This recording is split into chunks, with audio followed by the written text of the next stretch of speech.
साथियों, ट्रंप ने ईरान के सारे प्रपोजल्स रिजेक्ट कर दिए। जी हाँ, ऐसा लग रहा है कि जो ये पूरा एक परसेप्शन बन रहा था, जो शिनाख्त एक बन रही थी कि मुश्तबा खामनेई के हाथ में सारी बागडोर है, ये ट्रंप समझ गया और उसने तुरंत पलटवार किया है।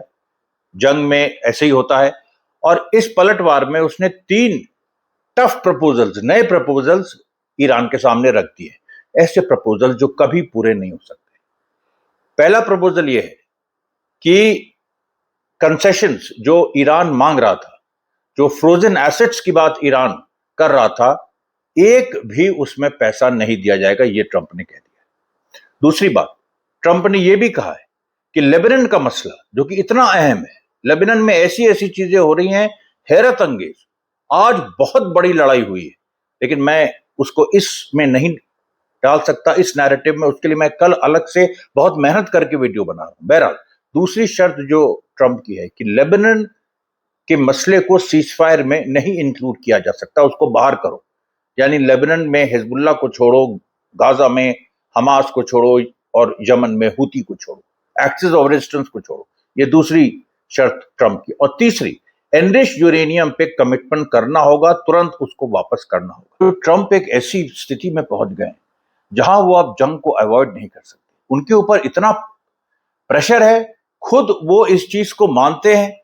केवल प्रेशर की बात नहीं है, खुद ट्रंप का ये मानना है, जिस रूलिंग क्लास के वो रिप्रेजेंटेटिव है, जिस खूंखार और क्रूएल रूलिंग क्लास के वो रिप्रेजेंटेटिव है, जिन ताकतों को वो रिप्रेजेंट करते हैं, जो दुनिया को डोमिनेट करना चाहती है, इंपीरियलिज्म, हेजेमोनिज्म, जो भी कह लीजिए, तो उनका एक प्रेशर है कि ये एक अल्टीमेट लड़ाई होनी है, क्योंकि रेजिस्टेंस ईरान से आ रहा है। ट्रंप किसी भी हालत में इस समय जंग चाहते हैं। उनकी ये अब एक तरह से मजबूरी हो गई। अच्छा, मजबूरी भी देखिए, बहुत हल्का शब्द है। कहीं ना कहीं जिस रूलिंग क्लास को ट्रंप रिप्रेजेंट करते हैं, उसको आप हिजमोनिक कह लीजिए, इंपीरियलिस्टिक कह लीजिए, उसको आप वर्ल्ड फाइनेंस कैपिटलिज्म कह लीजिए, जो भी कह लीजिए, वो जो इस समय चाहती है कि स्वतंत्र देश झुके उसके सामने। एनर्जी की क्राइसिस है पूरी दुनिया में। अब ये नहीं अलाउ किया जा सकता कि जो ईरान जैसे देश हैं, उनकी अपनी एनर्जी पॉलिसी हो, उनकी अपनी इकोनॉमिक पॉलिसी हो, वो अपने हिसाब से चलें। दुनिया ऐसे नहीं चल सकती। अमेरिका को मिडिल ईस्ट की रिसोर्सेज चाहिए, किसी भी हालत में उन पे डोमिनेशन चाहिए। अब ये जो पूरी परिस्थिति है, देखिए, इसने जो ट्रंप के फियर्स हैं, मिलिट्री उनकी नहीं तैयार है, ये बात सही है। हजारों अमेरिकन मारे जाएंगे, ये बात भी सही है। लेकिन अब इसके लिए वो क्या कर रहे हैं? इसके लिए वो एक रिलीजियस क्रूसेड की बात कर रहे हैं, इस्लाम के खिलाफ। जी हाँ साथियों, अब इस बार ट्रंप ने जिहाद डिक्लेयर कर दी। एक देखिए, मार्क लेवाइन नाम के उनके एक खास आदमी, और ट्रंप ने उनका ये वीडियो पोस्ट किया है अपने सोशल मीडिया अकाउंट से, जिसमें वो साफ कह रहे हैं कि अभी दुनिया नहीं समझ रही है, ट्रंप और नेतन्याहू ने अपना करियर दांव पे लगा दिया। ये जो एक इस्लामिक ताकत है, इसके खिलाफ जंग लड़ने के लिए। President Trump has done more to confront this grave threat to humanity than any other president. He and Benjamin Netanyahu have put their political careers on the line, have put their governments on the line. They've done more than anybody in the last half century to try and confront this Islamist revolution.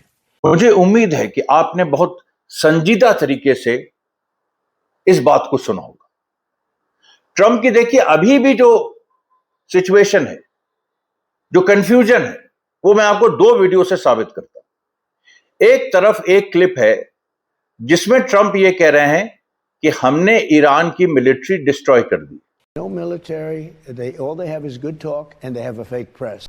और दूसरी तरफ एक दूसरा clip है जिसमें Trump साफ साफ कह रहे हैं कि ईरान की मिलिट्री को हमने जानबूझ के छुआ नहीं, क्योंकि वो थोड़ी मॉडरेट है। Their military, we sort of left it alone because we think that their military is somewhat moderate. They have other people that aren't moderate. We've taken them out. We've taken different forms of leadership out. We've actually left their military alone. People would be surprised to hear that. अब देखिए, अगर Iran की military destroy हो गई तो फिर military को हमने छुआ तक नहीं, ये कहने की क्या जरूरत थी ट्रंप को? तो मामला पूरा एक कंफ्यूजन में है। लेकिन आप इस कंफ्यूजन को अंडर एस्टिमेट मत करिए। ये कंफ्यूजन रहते हैं। ये कंफ्यूजन तब भी था जब नेपोलियन की सेना निकली थी पूरे यूरोप को कब्जा करने के लिए, जब हिटलर की सेना निकली थी पूरे यूरोप और खास तौर पे रशिया, और वो तो खैर पूरी दुनिया पे कब्जा करने के लिए। ये कंफ्यूजन थे, बहुत सारी भीतरी अंतर्विरोध भी थे, लेकिन वो चीजें जो इतिहास उनसे कराना चाहता था वो कराया।